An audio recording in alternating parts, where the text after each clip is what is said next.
Hello and welcome everyone to Wednesday's edition of the Daily 8 on the News 8 Live Desk. Phil Pinarski back with you all once again to bring you the top 8 stories that you need to know for your day. Lots to discuss as always here on the Daily 8. And just a reminder that you can find more on all of these stories over on our website, woodtv.com at any time, and also catch full replays of the Daily 8 following the conclusion of each episode every single weekday. And now without further ado, let's get into our first story of the day.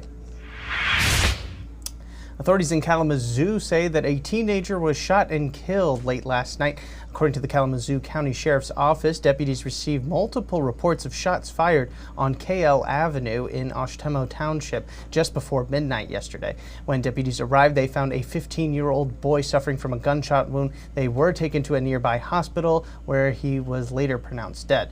No arrests have been made at this time, and little information has also been released. The Sheriff's Office is asking that if anyone has any information on the shooting to contact them at 269-383-8748. Detroit Lions receiver Jameson Williams is back in the news for all the wrong reasons. He will already miss this Sunday's game against the Green Bay Packers for violating the NFL's performance-enhancing drug policy, but now he's being investigated after a traffic stop earlier this month.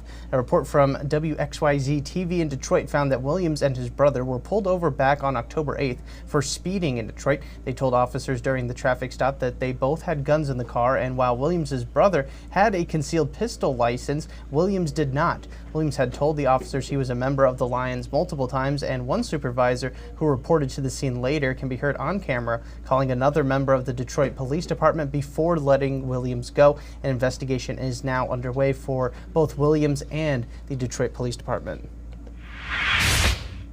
Attorneys for former Michigan State Police Detective Sergeant Brian Keeley have filed a pretrial motion trying to dismiss Keeley's second-degree murder and involuntary manslaughter charges. Keeley is charged with the death of Samuel Sterling after Keeley hit Sterling with his police cruiser during a chase back in April. Sterling later died from his injuries. The motion was filed in federal court yesterday ahead of his scheduled trial, which is set to start next April. This comes after the case was moved to federal court from the state back in August, and the Attorney General's office has now asked for that case to be sent back down to the state level as they continue investigating.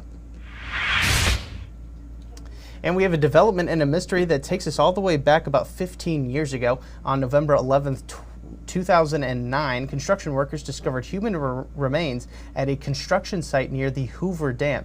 Investigators there spent several years trying to find who they belonged to, and now they have their answer. After using genealogy data, they were able to identify the remains as William Herman Heidemacke, a man from Michigan who had not been seen since 1995. While there are still a lot of questions remaining on this case, this is the first step in finding those answers. And you may have seen some videos or even some photos recently out of Washington and Oregon of ballot drop boxes being set on fire and thus destroying hundreds of ballots inside. Well, election officials here in Michigan are working to ensure that the ballots here in the state remain safe throughout Tuesday's election. There are 11 of these drop boxes in Grand Rapids alone, but all of them have several measures to protect them, including video monitoring and daily ballot collections to decrease the amount of ballots left inside of them. They've already had practice too, as a snowplow hit one of these in the past election back in February, and officials were able to make the necessary changes immediately to make sure that each vote was recorded. If you want to check on the status of your absentee ballot right now, we encourage you to go visit the online Michigan Voter Information Center. It will tell you directly there with the status of your ballot.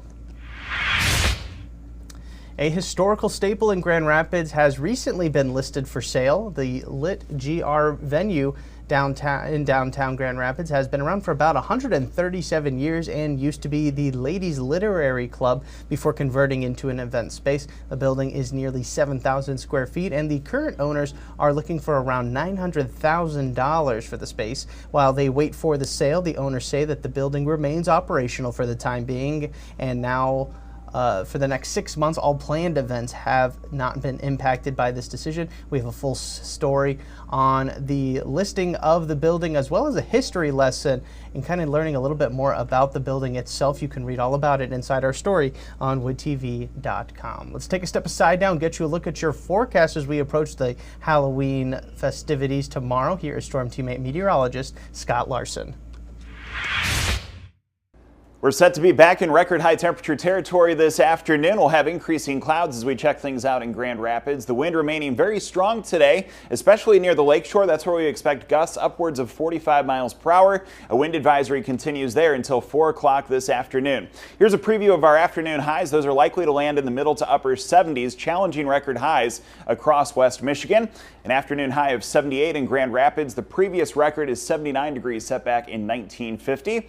A little cooler toward the Lakeshore, 75 in Holland, 74 in Saugatuck. Expecting to see temperatures soar up to 80 degrees in Three Rivers today and 79 in Sturgis. As we move past Halloween, looks like we'll have a good batch of rain and a couple of thunderstorms tomorrow.